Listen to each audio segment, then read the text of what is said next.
ഇനി ജാവാസ്ക്രിപ്റ്റിൻ്റെ ആപ്ലിക്കേഷൻസ് എന്തൊക്കെയാണെന്ന് പറയാം. ശരിക്കും പറഞ്ഞാൽ പേജിന് റെസ്പോൺസീവ്നെസ് നമ്മൾ കൊടുക്കുന്ന ഇൻപുട്ടിനനുസരിച്ച് പേജിനകത്ത് നമുക്കൊരു ഔട്ട്പുട്ട് ഇങ്ങോട്ട് കാണാൻ പറ്റും. നമ്മൾ ജസ്റ്റ് ഇവിടെ ഇൻട്രാക്ട് ചെയ്യിക്കും. പക്ഷേ ഇവിടെ ജസ്റ്റ് ക്ലിക്ക് ഹിയർ അല്ലെങ്കിൽ നമുക്കൊരു ഓപ്പറേഷൻ ചെയ്യണമെങ്കിൽ അതിൻ്റെ ഇൻസ്ട്രാക്ഷൻസ് ഒക്കെ നമുക്ക് ഈ വെബ് പേജ് വഴി നമുക്ക് ചെയ്യാൻ പറ്റും ജാവാസ്ക്രിപ്റ്റ് ഉണ്ടെന്നുണ്ടെങ്കിൽ. നമ്മുടെ പേജിൽ സ്പെഷ്യൽ എഫക്ട്സ് കൊണ്ടുവരാൻ പറ്റും.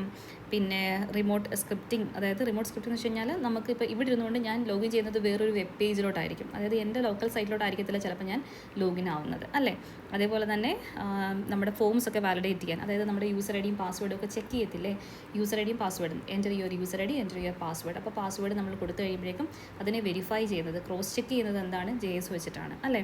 പിന്നെ നാവിഗേഷൻ, അതായത് നമുക്ക് കുറച്ചുകൂടെ ബെറ്റർ ആയിട്ട് നമ്മുടെ സൈറ്റിനെ നമുക്ക് മെന്യൂസ് ഒക്കെ നമ്മൾ സെറ്റ് ചെയ്ത് കുറച്ചുകൂടെ ഒരു ബെറ്റർ ലുക്ക് ആൻഡ് ഫീൽ ഒക്കെ കൊണ്ടുവരാൻ വേണ്ടിയിട്ടും അതിനൊക്കെ തന്നെ ഡേറ്റാസ് കുറച്ചും കൂടെ പ്രോപ്പറായിട്ട് റെപ്രസെൻറ്റ് ചെയ്യാനായിട്ട് നമ്മൾ എന്ത് ഹെൽപ്പ് ചെയ്യുന്നുണ്ട്, ജാവാസ്ക്രിപ്റ്റ് ഹെൽപ്പ് ചെയ്യുന്നുണ്ട്. മനസ്സിൽ ഓർമ്മ വരുന്ന കാര്യങ്ങൾ എഴുതിക്കൊള്ളണേ. ഇനി യൂണിവേഴ്സിറ്റിക്ക് ചോദിച്ചുള്ള ക്വസ്റ്റ്യൻ ആണ്, ഡേറ്റ് ആൻഡ് ടൈം ഡിസ്പ്ലേ ചെയ്യണം ബൈ യൂസിങ് ജാവാസ്ക്രിപ്റ്റ്. അപ്പം ജാവാസ്ക്രിപ്റ്റിന് ഒരു ഇൻട്രാക്ടിവിറ്റി ഉണ്ട്, അതിന് ഡേറ്റയെ കളക്ട് ചെയ്തിട്ട് അതിനെ പ്രോസസ്സ് ചെയ്യാനുള്ള കഴിവുണ്ടെന്നൊക്കെ നമ്മൾ പഠിച്ചു അല്ലേ. അപ്പോൾ അതിന് ഫുൾ ഓൺ പ്രോഗ്രാമിലേക്ക് നമ്മൾ പോവുകയാണേ. ഓക്കെ, അപ്പോൾ എന്ത് ചെയ്തു, ഒരു ഫുൾ ഓൺ നമ്മുടെ ഡേറ്റ് ആൻഡ് ടൈം പ്രിൻറ്റ് ചെയ്യുന്ന ഒരു ഫുൾ ഓൺ പ്രോഗ്രാമിലേക്ക് പോവാം. അപ്പോൾ നമ്മൾ ആദ്യം എന്ത് ചെയ്തു, ഡോക്യുമെൻ്റ് ടൈപ്പ് HTML കൊടുത്തു, ഹെഡ് എടുത്തു. അപ്പം ഹെഡിൽ നമ്മൾ പറയുന്നത് എന്താണ്, ഒരു ടൈറ്റിൽ കൊടുക്കുവാണ്. എന്താ ടൈറ്റിൽ കൊടുക്കുന്നത്, ഡേറ്റ് ആൻഡ് ടൈം ഡിസ്പ്ലേ ചെയ്യുന്നതിന് വേണ്ടിയിട്ടുള്ള ഒരു പ്രോഗ്രാമാണെന്ന് കാണിക്കാൻ വേണ്ടി ഇതിൻ്റെ വെബ് പേജിൻ്റെ ഹെഡ് പോർഷനിൽ ഡിസ്പ്ലേയിങ് എന്നുള്ള സംഭവം നമുക്ക് കാണിച്ചു കൊടുക്കണം. അപ്പോൾ അതിനുവേണ്ടി ടൈറ്റിൽ സെറ്റ് ചെയ്തു, ഹെഡ് സെറ്റ് ചെയ്തു, ബോഡി ഇവിടെ തൊട്ടാണ് നമ്മൾ ശ്രദ്ധിക്കേണ്ടത്. ഇവിടെയാണ് നമ്മുടെ ആക്ച്വലി സ്ക്രിപ്റ്റിനെ നമ്മൾ ഇൻക്ലൂഡ് ചെയ്യാൻ പോകുന്നത്. അപ്പം ആദ്യം എന്ത് ചെയ്തു, നമ്മൾ ഡിസ്പ്ലേ ചെയ്യുമ്പോൾ എന്തിനും ചുമ്മാ കാണിച്ചു കൊടുത്താൽ പോരല്ലോ, നമ്മൾ എന്ത് ചെയ്യണം, നമ്മൾ എന്താ ചെയ്യാൻ ഉദ്ദേശിക്കുന്നതെന്ന് കാണിക്കണം. അപ്പോൾ എന്ത് ചെയ്തു, ഒരു ഹെഡിങ് കൊടുത്തു, എന്താണ്, current date and time. Current date and ടൈമാണ് നമ്മൾ എന്ത് ചെയ്യാൻ പോകുന്നത്, ഡിസ്പ്ലേ ചെയ്യാൻ പോകുന്നത്. ഓക്കെ, ഇനി നമ്മൾ സ്ക്രിപ്റ്റിലോട്ട് കയറി. ഇവിടെയാണ് നമ്മുടെ ആക്ച്വലി നമ്മൾ ശ്രദ്ധിക്കേണ്ട കാര്യം. ഓക്കെ, അപ്പോൾ ഒരു വേരിയബിളിലേക്ക് നമ്മളുടെ ഡേറ്റ് ഇൻഫർമേഷൻ കളക്ട് ചെയ്യാൻ വേണ്ടി യൂസ് ചെയ്യുന്ന സ്ക്രിപ്റ്റിംഗ് കോഡാണ് ന്യൂ ഡേറ്റ്. എന്താ കൊടുക്കുന്നത്, ന്യൂ ഡേറ്റ്. ഓക്കെ, സോ ഈ ഒരു മെത്തേഡ് വഴി നമുക്ക് എന്ത് ചെയ്യാൻ പറ്റും, ഒരു വേരിയബിളിലേക്ക് ഇവിടെ യൂസ് ചെയ്തേക്കുന്ന വേരിയബിളിൻ്റെ പേര് നൗ എന്നാണ്. നിങ്ങൾക്ക് ഇഷ്ടമുള്ളൊരു വേരിയബിൾ യൂസ് ചെയ്യാം. അതൊരു സിമ്പിൾ വേരിയബിളാണ്, എന്നോ ബിന്നോ എക്സെന്നോ എന്ത് വേണമെങ്കിലും യൂസ് ചെയ്യാം. അപ്പോൾ ഈ ഒരു വേരിയബിളിലേക്ക് നമ്മുടെ ഡേറ്റ് ഇൻഫർമേഷൻ എടുക്കാൻ വേണ്ടി കൊടുക്കുന്ന മെത്തേഡിൻ്റെ പേരെന്താണ്, വെറും ഡേറ്റ് എന്ന് പറഞ്ഞ് കൊടുത്താൽ പോരാ, എന്ത് കൊടുക്കണം, ന്യൂ ഡേറ്റ്. ന്യൂ ഡേറ്റ് എന്ന് പറഞ്ഞാൽ പ്രസൻറ്റ് ടൈം നമുക്ക് എന്ത് ചെയ്യും, ഡിസ്പ്ലേ ചെയ്ത് വരും. പ്രസൻറ്റ് ടൈം എന്ന് പറഞ്ഞാൽ അതിനകത്ത് എന്തൊക്കെ ഇൻഫർമേഷൻ ഉണ്ടായിരിക്കും, ഡേ കാണും, മന്ത് കാണും, ഇയർ കാണും, അതേപോലെ തന്നെ ഓരോ അവർ കാണും, മിനിറ്റ് കാണും, സെക്കൻഡ് കാണും, മില്ലി സെക്കൻഡ് കാണും, അങ്ങനെ ഫുൾ ഓൺ ഡേറ്റ് ഇൻഫർമേഷൻസ് കാണും. ഇനി നമുക്ക് ഡേറ്റ് ഇൻഫർമേഷൻ നോക്കിക്കഴിഞ്ഞാൽ അതിൻ്റെ ഔട്ട്പുട്ട് കാണിച്ചു തരാം. കണ്ടോ, ഇതേപോലെ നമുക്കിങ്ങനെ ഫുൾ ഓൺ ഇൻഫർമേഷൻസ് ആയിരിക്കും തരിക. അപ്പോൾ അതിൽ ലോക്കൽ ടൈം ഉണ്ടായിരിക്കും, പിന്നെ GMT ടൈമും ഉണ്ടായിരിക്കും. ഓക്കെ, അപ്പം ശരിക്കും ഒരു സ്റ്റാൻഡേർഡ് ടൈമും ലോക്കൽ ടൈമും എല്ലാം കൂടെ വെച്ചിട്ട് ഡേ, ഡേറ്റ്, ഇയർ എല്ലാം കൂടെ വെച്ചിട്ടായിരിക്കും ഈ ഒരു ന്യൂ ഡേറ്റ് വർക്കൗട്ട് ചെയ്യുമ്പോഴേക്കും നമുക്ക് ഔട്ട്പുട്ട് കിട്ടുക. എപ്പോഴും ശ്രദ്ധിക്കണേ, ന്യൂ സ്മോൾ കേസ് ആണ്, ഡേറ്റിലെ D ക്യാപിറ്റലാണ്. ഇത് കേസ് സെൻസിറ്റീവ് ആണ്. JS എന്ന് വെച്ച് കഴിഞ്ഞാൽ എന്താണ്, കേസ് സെൻസിറ്റീവ് ആണ്. ഓക്കെ, അപ്പോൾ ഇത് നമ്മളൊരു വേരിയബിളിലേക്ക് സ്റ്റോർ ചെയ്തു, സേ നൗ എന്നുള്ള വേരിയബിളിലേക്ക് സ്റ്റോർ ചെയ്തു. അപ്പോൾ ഈ ഫുൾ ഓൺ ഇൻഫർമേഷൻ എവിടെ ഇരിപ്പുണ്ട്, ഈ ഒരു വേരിയബിളിനകത്ത് ഇരിപ്പുണ്ട്. ആരുടെ കയ്യിൽ ഇരിപ്പുണ്ട്, നൗവിൻ്റെ കയ്യിൽ ഇരിപ്പുണ്ട്. ഓക്കെ, എന്നിട്ട് നമുക്കിനി അതിന് എന്ത് ചെയ്യണം, രണ്ട് രീതിയിലുള്ള ഡേറ്റ കിട്ടും എന്ന് പറഞ്ഞു. ലോക്കൽ ടൈമും കിട്ടും, പിന്നെ സ്റ്റാൻഡേർഡ് ടൈമും കിട്ടും. അപ്പോൾ ലോക്കൽ ടൈം കിട്ടാൻ വേണ്ടിയിട്ട് നമ്മൾ യൂസ് ചെയ്യുന്ന മെത്തേഡ് എന്ന് പറഞ്ഞാൽ എന്താണ്, ടു സ്ട്രിങ്. എന്ത് കൊടുക്കും, ടു സ്ട്രിങ്. ടു സ്ട്രിങ് എന്ന് പറയുമ്പോൾ എപ്പോഴും എഴുതുന്ന കോഡ് ശ്രദ്ധിച്ചോ, ആദ്യം എഴുതുന്ന ലെറ്റർ എന്തായിരിക്കും, സ്മോൾ കേസ് ആയിരിക്കും. നമ്മൾ വർക്കൗട്ട് ചെയ്യുന്ന സംഭവം എന്തായിരിക്കും, ക്യാപിറ്റൽ ലെറ്റർ ആയിരിക്കും തുടങ്ങുക. ഓക്കെ, അപ്പോൾ സ്ട്രിങ്, ആ ന്യൂ സ്ട്രിങ് എന്ന് പറഞ്ഞാൽ, ടു സ്ട്രിങ് എന്ന് പറഞ്ഞാൽ എന്താ ചെയ്യുന്നത്, നമ്മുടെ ഈ നൗവിനകത്തുള്ള, ഇപ്പോൾ ഫുൾ ഡേറ്റ എവിടെ ഇരിപ്പുണ്ട്, നൗ ഉണ്ട്, നൗവിനകത്തുള്ള നൗ ഡോട്ട് ടു സ്ട്രിങ് ചെയ്യും. അപ്പോഴേക്കും നമുക്ക് എന്ത് കിട്ടും, ലോക്കൽ ടൈം നമ്മുടെ കയ്യിൽ കിട്ടും. എന്ത് കിട്ടും, ലോക്കൽ ടൈം. ലോക്കൽ ടൈം ആയതുകൊണ്ട് ആ വേരിയബിളിൻ്റെ പേര് അങ്ങനെ തന്നെ കൊടുത്തിട്ടുണ്ട്. ഇവിടെ നമുക്ക് വൈന്നോ എക്സെന്നോ ഇഷ്ടമുള്ള പേര് വേണമെങ്കിൽ വിളിക്കാമേ. ഇനി നമുക്ക് എന്ത് ചെയ്യണം, സ്റ്റാൻഡേർഡ് അല്ലെങ്കിൽ GMT ടൈം വേണം. അപ്പോൾ നമ്മൾ എന്ത് ചെയ്യും, ടു സ്ട്രിങ്ങിന് പരമായിട്ട് ടു നമ്മളെന്ത് കൊടുക്കും, GMT ക്യാപിറ്റലാണ് സ്ട്രിങ്. ഓക്കെ, അപ്പം രണ്ട് ഫങ്ഷൻസ് അല്ലെങ്കിൽ രണ്ട് മെത്തേഡ്സ് നമ്മൾ പഠിച്ചു. എന്തൊക്കെയാണ്, ടു സ്ട്രിങ് ചെയ്ത് കഴിഞ്ഞാൽ ഒരു ഡേറ്റിനെ അല്ലെങ്കിൽ ഒരു ഡേറ്റ് ഇൻഫർമേഷനെ ടു സ്ട്രിങ് ചെയ്ത് കഴിഞ്ഞാൽ എന്ത് സംഭവിക്കും, അതിനകത്തുള്ള ലോക്കൽ ടൈം നമുക്ക് കിട്ടും.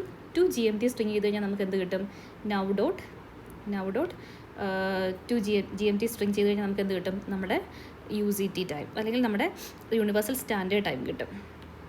ഓക്കെ, അപ്പോൾ യൂണിവേഴ്സൽ സ്റ്റാൻഡേർഡ് ടൈം കിട്ടാൻ വേണ്ടി നമ്മൾ ചെയ്യുന്ന എന്താണ്, ടു GMT സ്ട്രിങ് ചെയ്യും. ലോക്കൽ ടൈം കിട്ടാൻ വേണ്ടി ചെയ്യുന്ന ഫംഗ്ഷൻ എന്താണ്, ടു സ്ട്രിങ് ഫംഗ്ഷൻ ചെയ്യും. കുഴപ്പമില്ലല്ലോ. അപ്പോൾ ശരിക്കും ഒരു ഡേറ്റ് ഇൻഫർമേഷൻ കിട്ടാൻ വേണ്ടി ആദ്യം തൊട്ട് പറയാം, ഡേറ്റ് ഇൻഫർമേഷൻ കിട്ടാൻ വേണ്ടി നമ്മൾ ചെയ്യുന്ന ഫംഗ്ഷൻ്റെ പേരെന്താണ്, ന്യൂ ഡേറ്റ്. എന്നുള്ള മെത്തേഡ് യൂസ് ചെയ്യും. അപ്പോൾ ന്യൂ ഡേറ്റിലേക്ക് നമ്മൾ എന്ത് ചെയ്യും, ഒരു വേരിയബിളിലേക്ക് വാല്യൂ സ്റ്റോർ ചെയ്തു. ഇനി ആ ഡേറ്റിനകത്തുനിന്ന് ഓരോന്നിനെ നമുക്ക് സെപ്പറേറ്റ് ചെയ്തെടുക്കാം. അപ്പോൾ നമുക്ക് ഈ ഡേറ്റ് ഇൻഫർമേഷൻ എന്ന് വെച്ച് കഴിഞ്ഞാൽ എല്ലാ ഡേറ്റ് ഇൻഫർമേഷൻസും ഉണ്ട്, അതായത് കംപ്ലീറ്റ് ഓൺ ഫുൾ ഇൻഫർമേഷൻസ്.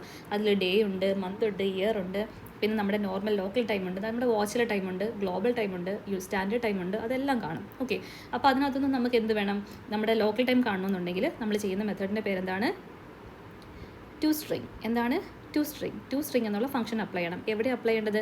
നൗവിൽ. അപ്പോൾ എന്താണ്, നൗവിലാണ് നമ്മുടെ ഫുൾ ഡേറ്റ് ഇരിക്കുന്നത്. So now dot to string കൊടുക്കും. അപ്പോൾ നമുക്ക് എന്ത് കിട്ടും, ലോക്കൽ ടൈം കിട്ടും. ഇനി നമുക്ക് ഗ്ലോബൽ ടൈം വേണമെങ്കിൽ നമ്മൾ എന്ത് ചെയ്യും, സീക്വൽ ടു നൗ ഡോട്ട് എന്ത് കൊടുക്കും, നമ്മൾ ടു, ചുമ്മാ അല്ല, GMT സ്ട്രിങ് കൊടുക്കും. ഓക്കെ, ടു സ്ട്രിങ്ങും ഉണ്ട്, 2 GMT സ്ട്രിങ്ങും ഉണ്ട്. അപ്പോൾ ഇത് ചെയ്യുമ്പോൾ എന്താ സംഭവിക്കുന്നത്, ഗ്ലോബൽ ടൈം കിട്ടും. അപ്പോൾ അതിന് നമ്മൾ സ്റ്റോർ ചെയ്തേക്കുന്ന വേരിയബിൾസ് എന്തൊക്കെയാണ്, ഇവിടെ സ്റ്റോർ ചെയ്തേക്കുന്ന ലോക്കൽ ടൈം, ഇവിടെ യൂസ് ചെയ്തേക്കുന്ന എന്താണ്, UTC ടൈമുമാണ്. ഇപ്പോൾ നമുക്കതിനെ പ്രിൻറ്റ് ചെയ്യണമെങ്കിൽ നമ്മൾ ഓൾറെഡി പഠിച്ചു, ഒരു വേരിയബിളിനെ പ്രിൻറ്റ് ചെയ്യാൻ വേണ്ടി നമ്മൾ യൂസ് ചെയ്യുന്ന മെത്തേഡിൻ്റെ പേരെന്താണ്, ഡോക്യുമെൻറ്റ് ഡോട്ട് റൈറ്റ്, വേരിയബിളിൻ്റെ പേര് കൊടുക്കുക, എന്താണ്, ലോക്കൽ ടൈം. തീർന്നില്ലേ? അതേപോലെ ഗ്ലോബൽ ടൈം പ്രിൻറ്റ് ചെയ്യണമെങ്കിൽ എന്ത് ചെയ്യണം, ഡോക്യുമെൻറ്റ് ഡോട്ട് റൈറ്റിൽ എന്ത് കൊടുക്കുക, ഗ്ലോബൽ ടൈം, GT എന്ന് പറഞ്ഞു കൊടുക്കുക. ഞാൻ ഇതിനകത്ത് മോഡിഫിക്കേഷൻസ് ഒന്നും വരുത്തിയിട്ടില്ല. നമുക്ക് വേണമെങ്കിൽ ഒരു ഹെഡിങ് കൊടുക്കാം, അതിനെ ബോൾഡ് ആക്കാം, ഇറ്റാലിക്സ് ആക്കാം, അങ്ങനെ പല പല മോഡിഫിക്കേഷൻസ് നമുക്ക് ചെയ്യാൻ പറ്റും.